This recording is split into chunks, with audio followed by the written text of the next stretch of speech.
जो इस चराचर जगत में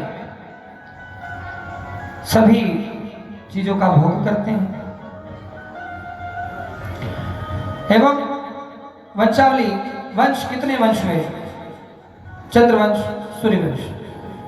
एवं इन चंद्रवंश सूर्यवंश में देवी को मानने वाले कौन थे?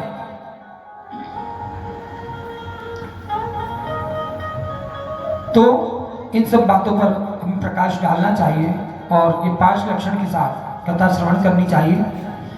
तो आवश्यक नहीं कि हम बहुत बड़े आकार में मां की आराधना करें या मंत्रों के साथ हम आराधना करें, आवश्यकता ही नहीं है। मंत्र क्या है?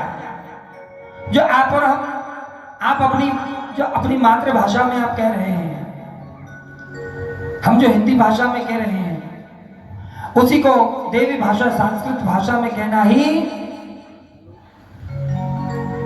उसे संस्कृत भाषा में कहना ही मंत्र है। यही सत्य है। गति और पति दो विचारधाराएं रहती है। गति माने सीधा सीधा कह देना, गति अर्थात कहते हैं कि हम तुम्हें कितना ढूंढ रहे हैं, तुम अब जाके मिले हो, ये गति हो गया। हम तुम्हें कब से ढूंढ रहे थे और तुम अब मिले हो, और यहां पे हो भी, हम यहां से 4 चक्कर काट के चले गए, फिर नहीं मिले, ये गति हो गया। और इसी को जब पति कहेंगे तो पति में क्या कहेंगे कि जिसे ढूंढा हमने गली गली, वह हमारे घर के पीछे की गली में मिली। जिसे ढूंढा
भूत है तो भूत पिशाच निकट नहीं आवे, महावीर जब नाम सुनावे। भूत मतलब कि असली का नहीं, उसमें भूत असली का नहीं बताया गया है।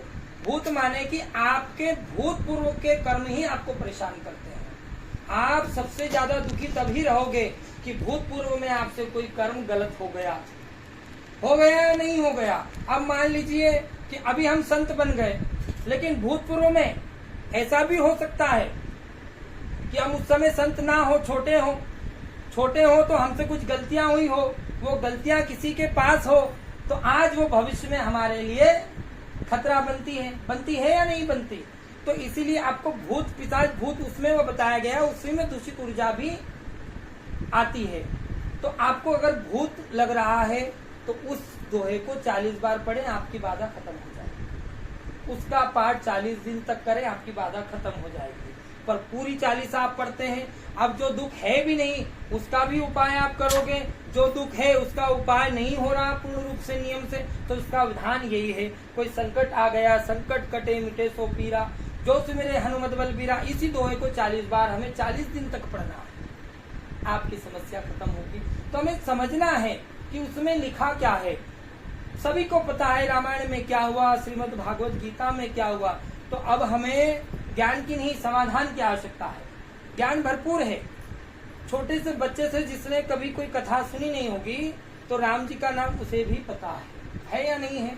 तो हमें अब समाधान की आवश्यकता है, तो हमें स्वयं से समाधान पहले खोजना है।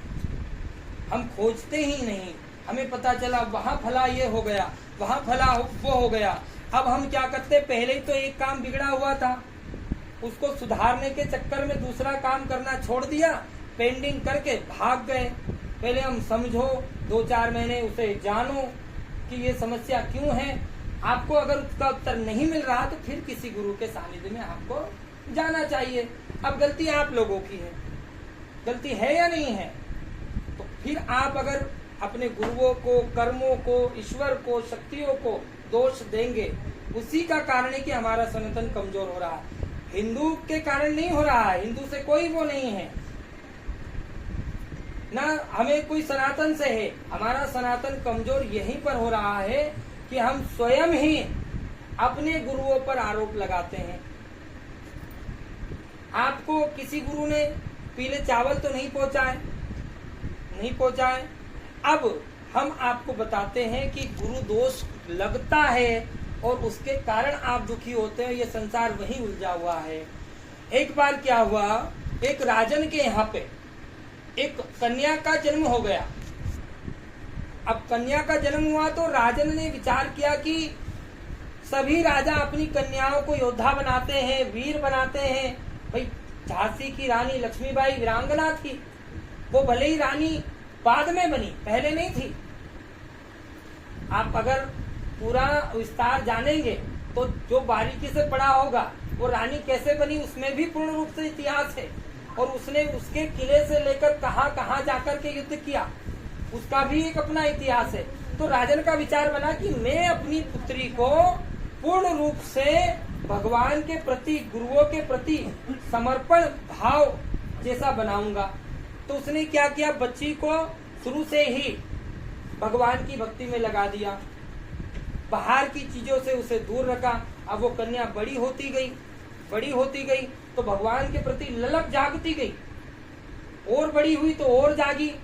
अब ऐसे करते करते वो समझदार हो गई। अब जो ललक थी, रहता है ना कि हमें किसी से मिलना हो, भाई हमें आपसे कभी मिलना है तो मन में ललक चलती है कि कैसे मिले। अब उस कन्या ने एक जिद पकड़ ली अपने पिता से कि आपने मुझे भक्ति में लगाया, मुझे आनंद भी खूब आ रहा है, लेकिन अब मैं भगवान से मिलना चाहती हूँ और मैं शंकर जी की पूजा करती हूँ, तो मुझे अब शंकर जी से मिलना, आप मुझे बताएं कैसे। अब वो तो राजन तो विपदा में, संभव ही नहीं है, कैसे। अब राजन ने कहा कि मेरा कार्य था बेटा तुझे यहाँ तक लाने का, आगे जो तेरा जीवन गुरुओं से जुड़ेगा, तो अब ऐसे गुरु की खोज कर जो तुझे ईश्वर से मिला दे, आपके भोले से मिला दे। अब वो गुड़िया लग गई, कन्या लग गई खोज में। अब वो खूब संतों को खोजे और पहली बात एक ही कहे कि आप भगवान से मिला सकते हो तो ही गुरु बनना, नहीं तो राम राम। अब वो ऐसे खोजते गई, कोई नहीं मिला। आकर के फिर वो अपने महल में चुप हो गई, फिर तरकीब लगाने लगी। अब एक बार क्या हुआ, उसके महल के बगल से एक साधु जा रहा था।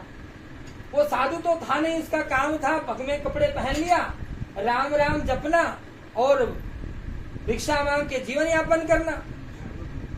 अब उसकी आवाज उस गुड़िया ने सुन ली, वो भिक्षा मांग रहा था।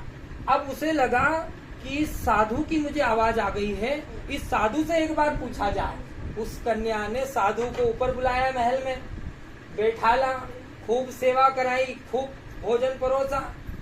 अब साधु भी खुश हो गया, उसका तो काम ही ये था। अब वो कन्या बोली कि क्या मुझे भगवान से आप मिला दोगे? साधु ने मन में विचार किया कि पहले मिला ही नहीं है, मैं खुद पहले मिला ही नहीं है, मैं इसे कैसे मिला दूं? फिर भी उसमें मन में अपने योजना तैयार की कि अभी इतनी सेवा हो रही है, बोलने में क्या जाता है। उसने कहा मैं सौगंध खाता हूं अपने गुरुओं की कि मैं तुम्हें भगवान से मिला दूंगा, लेकिन मेरे नियमों पर चलोगी तो। कन्या खुश हो गई, कन्या मान गई। अब कन्या ने कहा कि आज से आप हमारे गुरु हो गए, आप आदेश करें और मुझे मार्ग बताएं भगवान कैसे मिलेंगे। अब वो गुरु बोला, बोले भगवान ऐसे महलों में नहीं मिलते। पहले द्रौपद त्रेता में भगवान महलों में मिला करते थे।